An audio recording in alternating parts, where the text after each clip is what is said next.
అందరికీ నమస్కారం. నేను మీ దివ్యాన్. మీరు చూస్తున్నారు మన ఇంటి కథలు. ఈరోజైతే నేను ఇంట్లో కరోడు చారు అయితే చేశాను.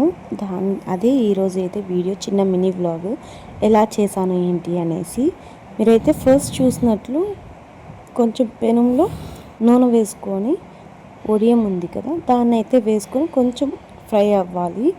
అయ్యాక కొంచెం ఆనియన్స్ పచ్చిమిరపకాయలు వేసి వేయించుకొని కరువాడు వేసి వేయించుకోవాలి. తర్వాత టమాటాలు వేసి కొంచెం ఉడికాక ఉప్పు కారం ఇంగు అంతా వేసి కొంచెం అన్నీ బాగా ఉడికి పచ్చివాసన అంతా పోయాక చింతపండు పులుసు పోసి నీళ్ళు పోసుకొని అయితే ఉడకబెట్టుకోవాలి.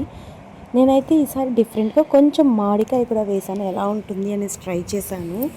అదిగా అంటారు కదా, వంట చేసి అన్ని రకాలు చూస్తేనే ఆ వంటకి మనం ఎలా చేయాలనేది ఐడియా వస్తుందని అలాగైతే ట్రై చేశాను. బట్ నిజం చెప్తున్నాను, మీరు ఎప్పుడైనా మామిడికాయ వేసి చేసేట్టుగా అంటే నత్తాళ్ళు వేసి అయితే ట్రై చేయండి. ఎప్పుడు తాటక్క రోడ్ వేసి అయితే ట్రై చేయొద్దండి, చాలా ఘోరంగా వచ్చింది.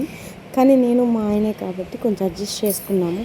అసలు ఆ రోజు మధ్యాహ్నం మా ఆయన వచ్చి అన్నం కూడా తినలేదు. కరోడ్ అనేపాటికి ఇలా చేశాను అనేపాటికి ఆయన నేను బయట తినేసి వచ్చేసాను, నువ్వు తినేసే అన్నారు. నేనైతే వేసుకొని తిన్నాను. మరీ అంత ఫెయిల్యూర్ ప్రాజెక్ట్ అయితే కాదు, ఏదో ఒక మాదిరిగా ఫెయిల్యూరే. కానీ ఇంకా కర్వర్డ్ పైన ఎక్కువ ఇష్టంతో ఇంకా వదలకుండా తినేసాను. నెక్స్ట్ వీడియోతో కలుసుకుందాం. Thanks for watching.